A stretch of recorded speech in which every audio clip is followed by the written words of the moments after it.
قرآن میں اللہ تعالیٰ کا ارشاد ہے وَمَن يَتَّقِ اللَّهَ يَجْعَل لَّهُ مَخْرَجًا وَيَرْزُقْهُ مِنْ حَيْثُ لَا يَحْتَسِبُ، جو اللہ سے ڈرتا ہے اللہ اس کے لیے مصیبت سے نکلنے کے راستے بھی رکھتے ہیں اور اسے رزق عطا فرماتے ہیں وہاں سے جہاں سے اس کا گمان نہیں ہوتا۔ جی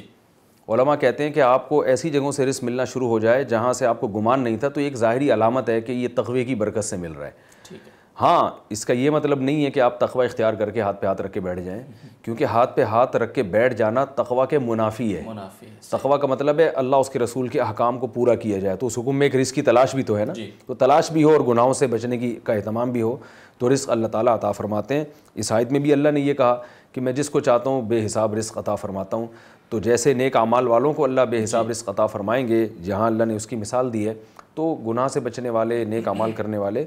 یقیناً اللہ ان کو بے حساب۔ ممکن ہے آپ کہہ سکتے ہیں ہم نے تو دیکھا ہے بہت سے لوگ غریب ہیں تقوی کے باوجود، بلکہ اس میں تو ہمارے سب سے جو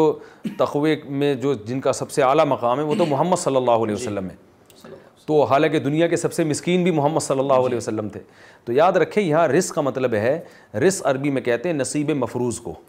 متعین حصہ، زندگی گزارنے کے لیے جو ضروری لوازمات ہیں وہ آپ کو بھرپور طریقے سے ملیں گے۔ ٹھیک ہے، اس کا مطلب یہ ہے کہ جو چیز آپ کو نہیں مل رہی تو آپ کو یقین کر لینا چاہیے وہ میری زندگی کے لیے ضروری نہیں ہے۔ صحابہ کرام نے بہت فقر و فاقہ میں زندگی گزاری، وہ یہ سمجھتے تھے کہ ہمارے لیے اتنا ہی رزق ضروری ہے جتنا اللہ ہمیں دے رہا ہے۔ تو یہ جو ہم نے متعین کیا ہوا نا کہ مجھے اتنی روٹیاں چاہیے، مجھے اتنی فیسیں چاہیے، مجھے اتنا کچھ چاہیے، یہ آپ کی اپنی سوچ ہے۔ زندگی آپ کی اچھی گزر جائے گی، اللہ آپ کو قناعت عطا فرما دے گا، اسی تھوڑے میں آپ کو اطمینان ہو جائے گا کہ میرے پاس اللہ کا دیا بہت کچھ ہے۔ اس کی حدیث میں اس کو دوسرے طریقے سے یوں بیان کیا گیا ہے کہ من کانت الآخرۃ ہمہ جعل اللہ غناہ فی قلبی، جو آخرت کو اپنا ہدف بناتا ہے اللہ اس کے دل میں غنا پیدا کر دیتا ہے۔ یعنی کچھ بھی نہیں ہوگا وہ سمجھے گا اللہ کا دیا بہت کچھ ہے۔ پہلے دیکھ لینا لوگوں کے پاس کچھ بھی نہیں ہوتا تھا،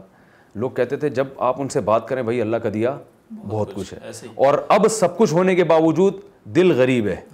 شکل سے نا فقر و فاقہ ٹپک رہا ہوتا ہے، جس سے آپ بات کریں وہ یہی کہہ رہا ہوتا ہے بھائی کیا کریں خرچے ہی نہیں پورے ہو رہے۔ تو یہ جو ہے نا آپ کچھ بھی کر لو، یہ رونا دھونا آپ کا کبھی بھی ختم نہیں ہو سکتا جب تک آپ تقوی کی راہ پہ نہیں آتے۔ تو دل کا بڑا ہونا کہ آپ کو سکون وہ ملے جو مالداروں کو ملتا ہے، دل کی یہ کیفیت پیدا ہو جائے گی، یہ تقوی کے بعد پیدا ہوگی، چاہے اللہ ظاہری طور پر دولت دے یا نہ دے۔ بعض دفعہ اللہ ظاہری طور پر بھی دے دیتے ہیں، نواز دیتے ہیں، بعض دفعہ نہیں دیتے، لیکن دل میں سکون عطا کر دیتے ہیں۔